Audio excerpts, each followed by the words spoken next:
Hi, I'm Stephen Webb, host of Touring Heaven, your tour guide and traveling companion, and I'd like to invite you to come with me on a tour of heaven.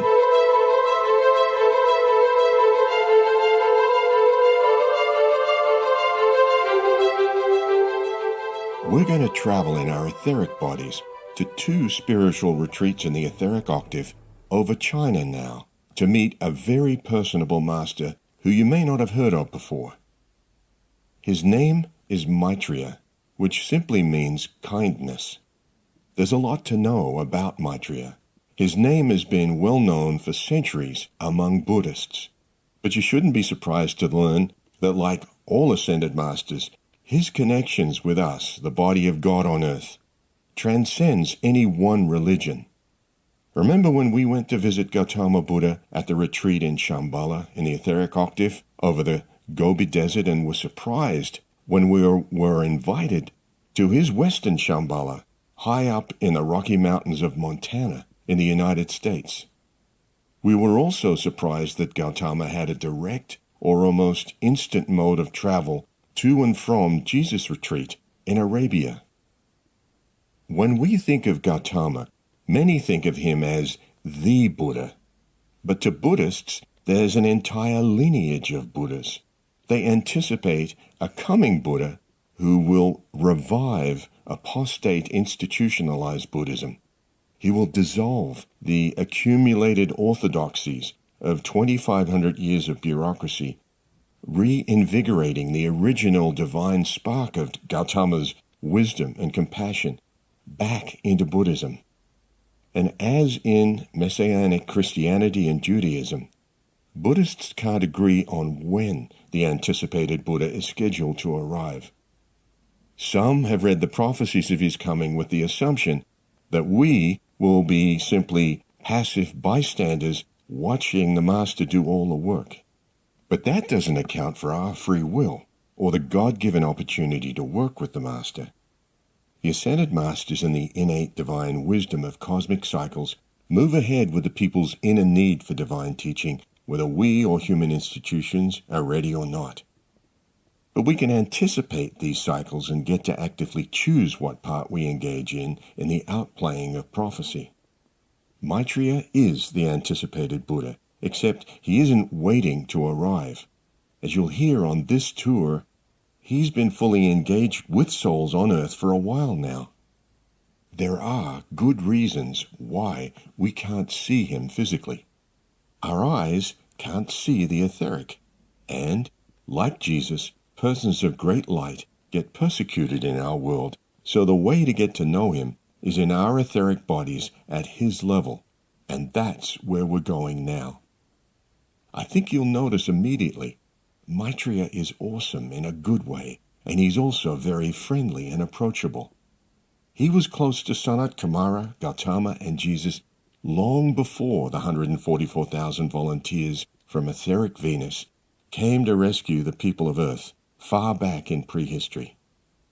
If you want a refresh on Sanat Kumara, listen to Touring Heaven, Episode 3, Gautama Buddha and Shambhala. A spiritual lineage anywhere in cosmos is simultaneously both brotherly and hierarchical, and it's based on what we know as the master-apprentice relationship. In this case, the core lineage of ascended masters related to Earth begins with Sanat Kumara, then Gautama, then Maitreya, then Jesus, then the saints, east and west. This exemplary lineage has attracted other great beings of light or bodhisattvas from across cosmos to assist them and us on physical Earth. Why does Earth warrant so much attention? Like it or not, Earth is known as the crossroads planet, where the ancient Luciferian rebellion against God is still ongoing, attempting to control this solar system and many more we don't know about. But eons of opportunity to bend the knee have passed, and the confrontation we're partially aware of now is the process where corruption and anarchy are judged and dissolved by the light of divine order and pure creativity without global war. Even though we see through a glass darkly and are not aware of the big picture of this judgment, we can apply daily through prayer and service to join the holy lineage as students of kindness and wisdom. The importance of Jesus in the spiritual lineage of earth, though, needs to be emphasized. To us in the physical, Jesus has been the most visible and publicly documented master. Remember in the New Testament when Jesus, aged 12, went missing for 3 days in Jerusalem? Think about what was happening in the unspoken sense. This is Luke. And the child grew and waxed strong in spirit, filled with wisdom, and the grace of God was upon him. Now his parents went to Jerusalem every year at the feast of the Passover.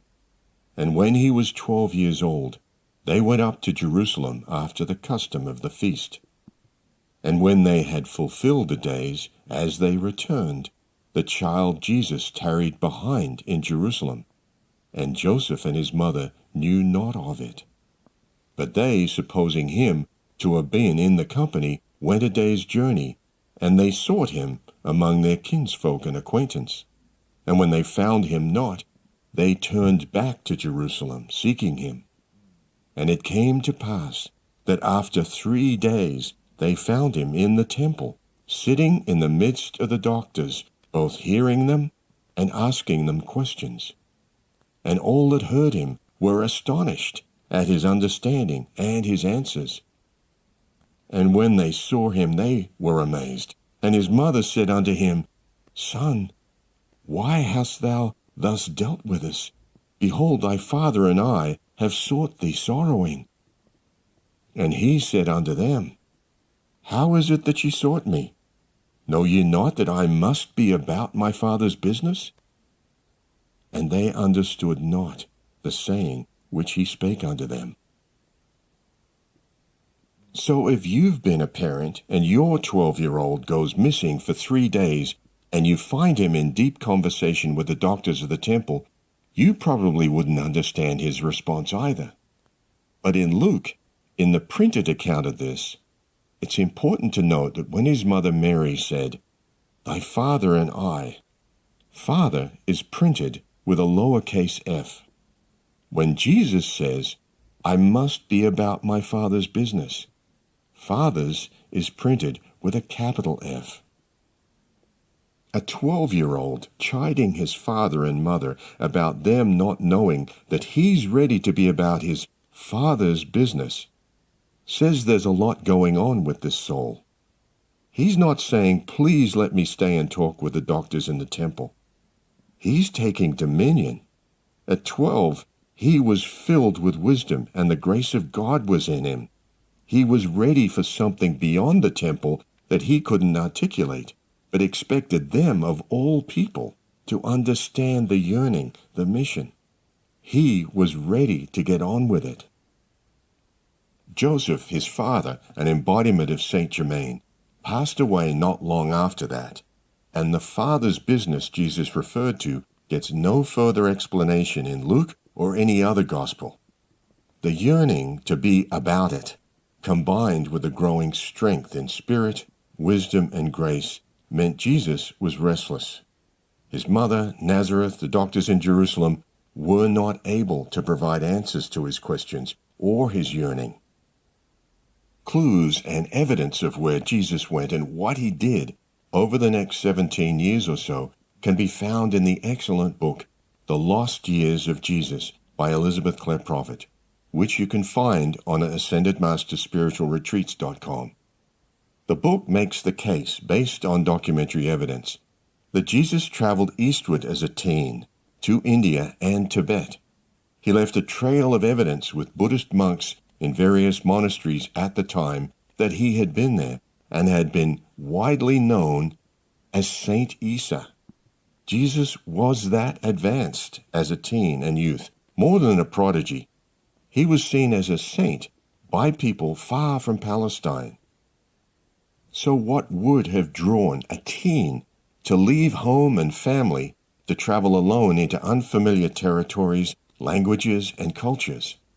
The simple answer is a quest or a sense of mission common to spiritual adepts looking for their particular teacher. Yet the evidence of Jesus' travels found in the lost years of Jesus doesn't indicate that he found any known teacher where he may have permanently settled as a part of that teacher's community. He kept traveling. But we do know that Jesus reappeared at age 30 in Palestine when John baptized him. The mission that follows in Palestine is that of a fully prepared adept, mystical savior, and world teacher. And during that 3-year mission back in Palestine, Jesus spoke as a mystic to his followers, as he did to his parents about his Father's business, and as we know, publicly performed miracles. How was he so well prepared? When Jesus said, "He that heareth me, heareth not me, but the one who sent me," who was the one who sent him? The one who sent him was our God the Father, beyond form, the source, designer, and creator of all of cosmos, who had to have etheric form, step down from the universal cosmic hierarchy to a personal individuality in order to speak in the Holy Spirit through his physical representative, Jesus. This stepped-down mantle of divine personhood or individuality was appointed through the ascended master, the Buddha Maitreya, present on earth in the etheric Himalayas while Jesus was looking for him in the physical. By heartfelt affinity for his teacher, Jesus was drawn to travel to the Himalayas, but we don't know if he ever physically saw him. By wisdom and grace, Jesus was astute enough to be aware of Maitreya's etheric presence through other people. Maitreya taught Jesus in the physical through the words and behavior of other people and through the non-verbal means of the Holy Spirit. But just like you who are about to meet Maitreya in your etheric body, Jesus would have communed with Maitreya in the etheric. In effect, Jesus' communion with Maitreya, who personified the universal I am that I am, was a form of schooling, a mystery school with a student body of one. 2,000 years later, the student body has expanded, possibly including you. Jesus' initiations under Maitreya's teaching were unique to his mission, and yours will be unique to your mission for humanity. You'll notice Maitreya often smiles and laughs and is known for his close personal interaction with his students. He's friendly, tall, broad-shouldered, fearless, has great vitality, dignity, patience. He's seen it all. And as a teacher, he's respectful and kind. Ask Jesus about his teacher when you see him next in the etheric. So how do you find Maitreya as Jesus did? Physical, etheric, or both? That's the question. Maitreya's Zen answer is, come and find me. In other words, he only wants to take on sincere students who make a sustained effort, those who want to find him and to show themselves worthy to know God through study, prayer, and service. Even though you're aware of yourself only in the physical body, you also have an etheric body, and when the student is ready, the master appears there, face to face. You'll find him as teacher in your etheric body, but you'll prove what you learn intuitively from him through your physical behavior. Where then does a candidate go in the etheric to meet Maitreya face to face? Tonight, we're traveling in our etheric bodies to a retreat in the etheric plane over the northern port city of Tianjin, or Tianjin, the third largest metro area in China. The name Tianjin means heavenly ford, and in the etheric, that's what we can expect to find. In the physical world, Tianjin, the port and financial metropolis of over 13 million people, developed where several rivers and canals merge into the Hai River. The Hai then flows eastward into the Bohai, the Gulf of the Yellow Sea. While I've been briefing you on who Maitreya is and where we're going, our blue angels have been patiently waiting for the physical you to nod off to sleep, so the etheric you can rise up through the roof and into the night sky, respond to the angel's smile, and then hold on tight. Are you ready? All right, we're up and on our way. Not so much heading toward China, because nations as we know them don't exist in the higher frequencies of heaven, but to a destination Maitreya would describe simply as a pure land. In what feels like just moments, we break through clouds and begin to circle a deep green forest, threaded with a silvery blue network of rivers flowing towards a turquoise bay. The sun is shining, and the warm water below reflects the light like sparkling diamonds. We take a seat and wait, looking down at the interlocking glyphs embedded in the gold flagstones, and then up at the flowering trees. It really becomes clear. This is heaven's ford, serene and peaceful, a pure land. It's also suddenly clear that none of us would be here if we weren't already at least candidates for Maitreya's mystery school in our octave. In our world, the mystery school is not so much one physical location anymore, but worldwide, a state of attuned consciousness, of receptivity to being taught and to being kind. At that thought, while we're looking out over the river, a bell sounds a sweet, melodic, reverberating note, and when we turn around, there is Maitreya, face to face. In person, he's infinitely more wonderful than any of the portraits you might have seen of him in our world. One feels the urge to rush up and hug him as the dearest friend and father. Maitreya invites us to pull the chairs in to make a more intimate circle, and sits down with us. What's so wonderful is the realization that the teacher of Jesus and the saints of the last 2,000 years, East and West, has invited us here for a purpose. This is going to be interesting. Right away, we notice the Master is holding a simple carved wooden bowl in his hands as he looks at each of us and begins, as the best teachers do, with an opening explanation wrapped in a mystery. He begins with an acknowledgement of what we're feeling. The transfer of the light of my heart is simply an intensification of God as love in your heart. A love for the person of God, the personal manifestation of God that dwells concomitantly with the eternal Spirit. To be in love with a person of God is to be assimilated by that person and therefore to become that one. Simple mystery of the Buddhic path, simple mystery of the light. But I am Maitreya. I am the initiator of the love spiral. Now, perceive the bowl of your consciousness, hewn out of the natural wood. Now see as I pour the elixir of love into the wooden bowl. Have you thought of yourself as the begging bowl? Have you thought of the carrying of the begging bowl as initiation on the path, the key to the realization that man is a beggar before God, and that when he ceases to be ashamed of that truth, then he will ask and receive the elixir of love. In the secondary manifestation, the monk with the begging bowl must learn the perfection of indifference. For some deposit in the bowl love, and others hatred.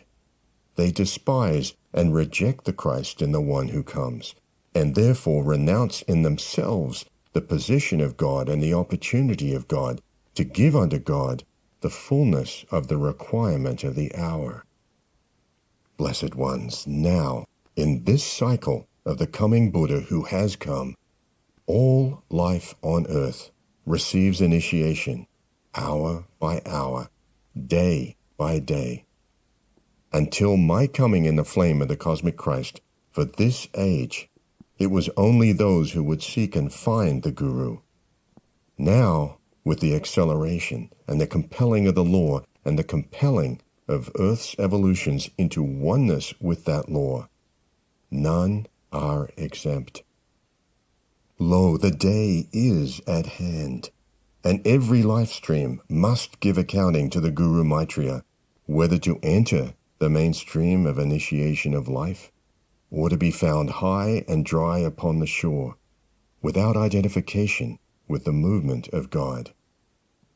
I pray then that you will pray then, that every form of life on earth might reach for the next rung and the next rhythm in the movement of consciousness. I ask you to pray for the deliverance of souls, for their salvation through Jesus Christ, through Gautama Buddha, through the I am that I am, through the message of God unto Muhammad, through the sayings of Confucius, Zarathustra, Melchizedek, Lao Tzu, and all who have carried the flame of Mother, east and west. I ask you to pray that the deliverance of souls come quickly, and that the manifestation of God consciousness on earth be the fulfillment of love, and only love. Here the bubbling crystal waters of the elixir of love, which I pour carefully into your bowl. Your soul extends to me with outstretched hands now, the wooden bowl of life. I pour into this hemisphere of self, and I say to self, drink ye all of it.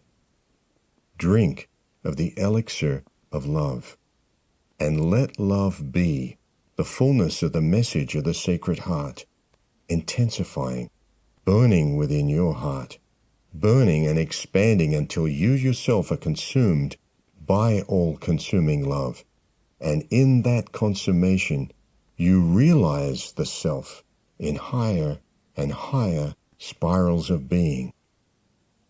Visualize the coming Buddha coming into your life, always with the initiation of love. Drink in love, be filled with love, and sustain the love that we share in the very midst of the hatred that sets itself against the fulfillment of love in the age of Aquarius.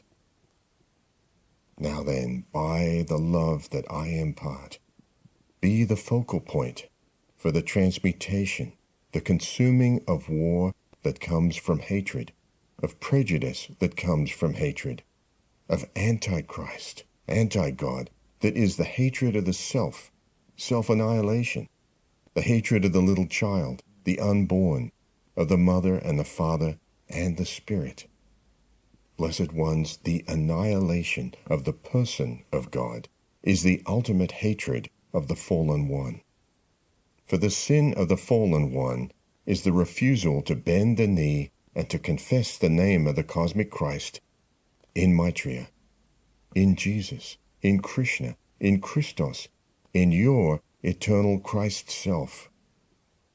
Therefore, understand that the lie of the denial of the personification of God originated in the pride of the evildoer who would not worship the Son of God, but made himself equal with God, and only upon the basis of a pride-filled equality would give homage to God himself, almost as a patrimony, as a condescension. Blessed ones, he who does not recognize the Holy Child as God and worship the God within the child denies the Lord God himself. For which one of you will acknowledge anyone who denies your offspring while saluting yourself? Your offspring is yourself. The eternal Christ, incarnate as the Word in many sons and daughters, is the self of God. Those who know not then the Christ are as pagans, as idolaters, and cut themselves off from the Eternal One. For by that denial of the love of the only begotten Son and of God for the soul of humanity in sending that Son, therefore lost the contact with the threefold flame of their divinity, which contains Father, Son, and Holy Spirit. I am Maitreya. I stand before you in the fullness of my stature. As I confirm myself to your inner eye as the personification of God, I open the door for you to stand upon the platform of life, the personification of the Christ, to be the open door for that self-same realization in all humanity. And therefore, I must declare myself the person of God, else deny forevermore your capacity to be the Son. I have shared my communion cup of love. I have filled your beggar's bowl, and therefore you are no longer the beggar in life, but the inheritor, the joint heir with the universal Christ. Expand your Christ self-awareness from the point of the heart of the point of Jesus Christ to the point of Gautama Buddha, and know me as I am, the initiator of all levels and planes of Christ consciousness. I call then unto the 12 tribes of Israel. I send the lifeline of the pure Son of God, and I say unto all, worship the Son, for only by worshiping the Son can you become the Son. This is the eternal message sent from the Father, which I confirm to your soul with the nearness of his heartbeat and his very breath.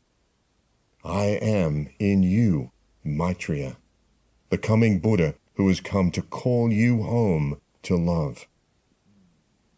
Maitreya stands and, looking at each of us, smiles thoughtfully, acknowledges the Christ in us, and walks back through wide-open doors into the pagoda. In reflecting on his carefully chosen words, that we are the inheritors, the joint heirs of I am that I am, none of us can speak. We're so used to being put down in our world that we had to come to a pure land to be able to grasp it. One by one we get up and stroll between the trees down toward the crystal river to think. The reeds along the bank bend slightly in the breeze. It's quiet, except for the birds above us. How will we convey an awareness of this inheritance and responsibility by intuition to our waking minds? It implies the choice of immortality. We had thought that that was only for apostles and saints back in history. How would we convey that to anyone else? That love is transferable. Who would hear us? And then each of us, feeling the presence of Maitreya, turn around. The Master nods, apparently observing our thoughts, and asks us to follow him. We pass through the gold courtyard, up the stairs, and into the pagoda. And then within a split moment we're walking at a faster pace within a tunnel of light, a familiar experience to us from our visits to Gautama, Jesus, and Nada's retreats. And then there's a dazzling, clear blue sky ahead of us and a rush of cold air. As we step out of the bright tunnel, we feel snow giving way under us, up to our ankles. We look around at the panoramic view of high-altitude, snowy mountains in all directions. The elevation is well above the tree line, and there's a pristine peace in the air, a calmness and a freedom that's so rarely felt in our world. It's a joy to breathe it in, thinking how good it would be to recall from memory that this is how the sky should look and the air feel in our world. Maitreya motions us along a path cleared of snow toward a majestic white marble temple. We stop for a moment to look up at the bright towers and then take several flights of stairs up to the glowing entrance doors that open for us. Inside, more stairs, and then, in the foyer, we gather around a pink flame fountain. We feel its softening radiance, and after a few moments, join Maitreya out on a balcony with a broader view of mountains and valleys to the horizon. With almost no breeze, it's so still. A question is asked, almost in a whisper, about the concept the Master introduced, that joint inheritance of the universe is available to all sons and daughters of God. How would we convey that to anyone in our world? Without tangible proof, no one would have the time to listen. Maitreya explains how long ago he had similar thoughts in a conversation with his own teacher, Gautama Buddha, who he calls Father. Maitreya had been pondering the non-responsiveness of those in our world he wanted to teach, those who had volunteered to come here from Venus, but who had forgotten the mission and had no inclination to be reminded. At the time, this may have included us. Maitreya smiles as if reading our thoughts, and then begins to speak. One day I sat, my head in my hand, deep in thought, and Lord Gautama said to me, "What are you thinking, my son?" And I said, "My father, can we win them with kindness and with love? Will they respond to love?" And my father said to me, "If you hold within your heart, my son, the full orchestration of love, 144,000 tones of love, if you yourself will come to know love, then yes, you will win them with love." My heart leaped for joy. My father had given to me the challenge to know love, to be love, not for the sake of mere love and loving love, not for the mere sake of the bliss of the communion of love, but for the salvation of souls, for the reaching out unto my God in humanity. Maitreya pauses. Did he just say what we thought he said, that expressions of love are a more effective form of communication than speech? In silence, we look out over the snow-covered valleys. The follow-on thought is, how would anyone ever learn the orchestration of 144,000 tones of love? Is it humanly possible to differentiate one vibration of love from another?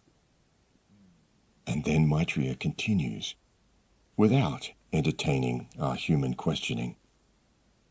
One tender smile is surely worth 1,000 frames of the face of Maitreya. The loving, overflowing, pure heart's giving. Does this not convey the Maitreya beyond the veil?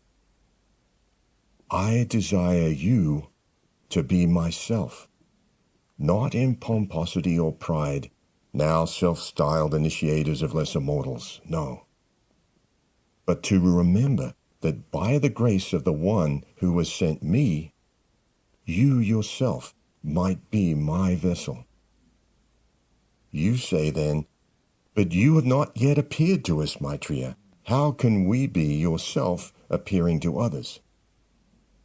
Yet I have so many times appeared to you. We are silent again, wondering how many brothers and sisters we've ignored or shortchanged over the years and didn't once see Maitreya looking at us through their eyes. It gets a bit humbling when you think you've done a few things right and it's pointed out that your record of sensitivity is not that different from everyone else's. As if hearing our thoughts of self-doubt, Maitreya answers in a way that affirms, we have the ongoing, inbuilt capacity to become like him. Our choice. He continues, you shall surely know the Buddha in the way, when you expand the golden pink glow ray of the heart, becoming thereby tender, sensitive, loving in a beautiful sound of love. Love as appreciation for the soul, for the spirit, for the vastness of potential and being, but above all, appreciation for the God flame. In gratitude for the God flame that is your threefold flame, serve to set life free. Kindness always comes forth from gratitude. Selfishness emits from the state of the ingrate who receives again and again and demands more again, as though life and hierarchy and mother should supply all wants and needs. Even though they don't have this understanding, these are children of God and loved as family, he points out. But if a Christed one unilaterally removed all pain from their world, their opportunity to gain mastery over lifetimes of mistakes, the gradual maturing of their identity would also be removed. There is a necessary graduation through adversity, he added. From child of God to son or daughter of God, there's a difference in the office. The difference is that the son or daughter takes responsibility or dominion over problems in their world, praying for help if needed, and thereby God grows within them as they mature. Pointing outward toward the mountains, Maitreya indicates that the whole world, more than 8 billion souls, are experiencing varying degrees of suffering. The Buddhas, he says, are aware of all pain, and by their bodhisattva vows send love to each one in the appropriate tone of love. If hatred and anger come back as the response to love, the misqualified energy is transmuted at the outer edge of the Buddha's aura, back into love. If love or gratitude is the response, a bond with the Buddha is formed and strengthened with each exchange of the love communion. This is the beginning of the orchestration of the 144,000 tones of love. From our vantage in the etheric at this high elevation, Maitreya invites us to meditate on the physical world we've come from.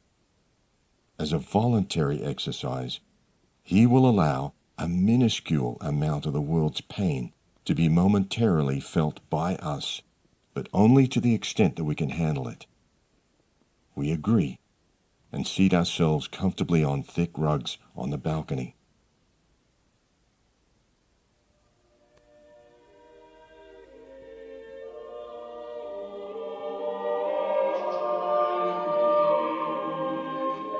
Under his direction, we visualize a bright candle flame, change the color to violet in our mind's eye, and then gradually focus our complete attention in the center of the violet flame. As waves of feeling come to us from our world, Maitreya instructs us to calmly send the feelings with a short mantra. I am a being of violet fire. I am the purity God desires. As a flowing current into the center of the flame. Accept them as transmuted into a higher form of love and wait for the next wave. This is, for us, what you might call sobering. The feelings of anguish are old familiar baggage, but amplified by many individuals. 1 or 2 waves are about all we can take. Maitreya eases us out of the meditation, just as we reach our limit. But in his eyes, there's a sense that our limit could expand as we learn to change the slow-moving waves of anguish back into the higher, quicker vibration of love. That's the pure form that the daily energy originally came as, from God to his children. It's us, in our mass media-tainted state of unreality, who unwittingly shift the original pure energy of love and turn it into suffering. To be willing to receive these waves of anguish, even in minuscule scope, is a test of trust that would only be offered to those who are ready for this first novice rung on the ladder of the bodhisattvas. There are higher rungs. That Maitreya would take the time and the loving patience and mastery to work this closely with us generates a wave of its own, namely gratitude and appreciation. He and Gautama had apprenticed under Sanat Kumara long ago to learn the 144,000 tones of love when no one else on the planet had any awareness of the need. This is why the ancient mystery school in Eden and later mystery schools were established. The rungs on the ladder of the bodhisattvas had to be climbed by some, the few who understood. We are in the holy company of a pioneer who was doing what he had volunteered to come to earth to do. We're just beginning to remember that we had come for the same service, made the same vow, and then in the pain and distractions of our world had forgotten the mission.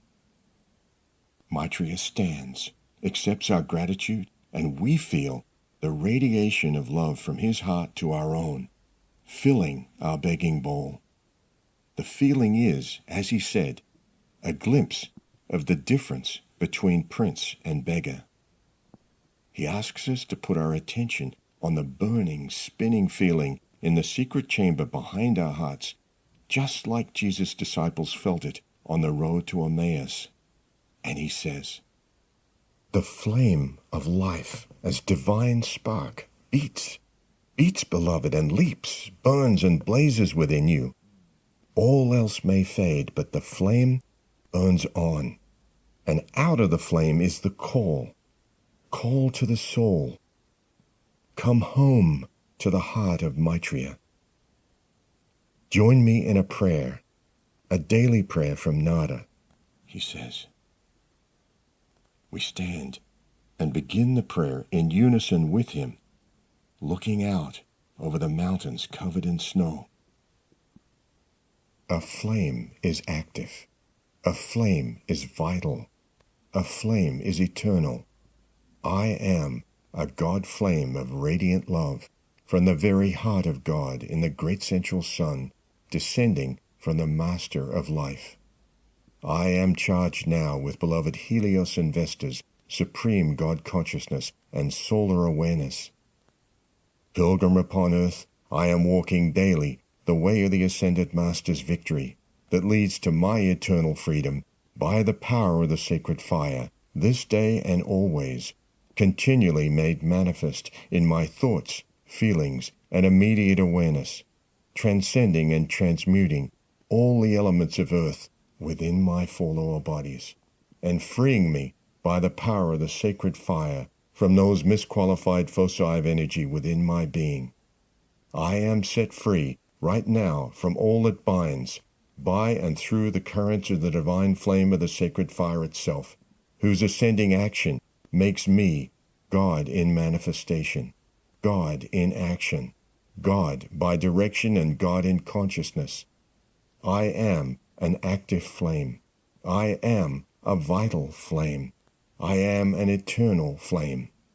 I am an expanding fire spark from the great central sun, drawing to me now every ray of divine energy which I need, and which can never be requalified by the human, and flooding me with the light and God illumination of 1,000 suns, to take dominion and rule supreme forever everywhere I am. Where I am, there God is also. Unseparated forever I remain, increasing my light by the smile of his radiance, the fullness of his love, the omniscience of his wisdom, and the power of his life eternal, which automatically raises me on ascension's wings of victory, that shall return me to the heart of God, from whence in truth I am come to do God's will, and manifest abundant life to all. The resonance of the prayer reverberates for a moment, like a pulsing fire spark inside us. And then, along the high ridges of the mountains, we see the bright flashes of sapphire blue as our escort angels circle in, between the peaks. There are no words we can find to express our love, reverence, and gratitude to Maitreya for his eons as a pioneer and his patience with us. Instead, we use our heart flames to radiate to his heart. And when our blue angels offer their arms to us, we understand we'll be back, and that even in our waking state, our heart tie with Maitreya will be real, whether we're aware of it each moment or not. Our immediate task will be to intuit at least some part of the experience to our physical waking mind. After that, how do you begin to learn the non-verbal language of 144,000 tones of love? Oh, Maitreya, show me how to start with even one. As we travel with our angels back to our physical bodies, I should mention that the reference source for each of our tours of heaven is the Masters and their retreats. You can browse the table of contents, view the world map of the retreats, or buy the book on AscendedMastersSpiritualRetreats.com. Also available in book or ebook form, a set of discourses directly from Maitreya himself, appropriately titled Teachings from the Mystery School and The Lost Years of Jesus. Both can be found on AscendedMastersSpiritualRetreats.com.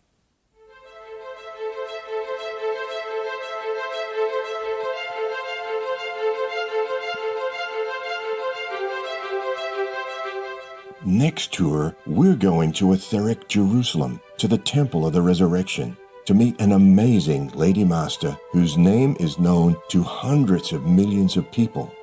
You may know part of her story, Mary Magdalene from the New Testament, and may have wondered whatever happened to her. She is the twin flame of Jesus and ascended only very recently. The Ascended Lady Master Magda has a lot to tell us about twin flames. And just for the companionship, Jesus will join us. For now, thanks for taking this high-altitude tour with me from the wooded banks of the etheric heavenly ford in Maitreya's pure land, up to the snow on the roof of the world in the Himalayas, and back home. Knowing we are sons and daughters of God, that we now remember the mission, and that we have a place on the ladder of the Bodhisattvas, I'm here to say, always victory.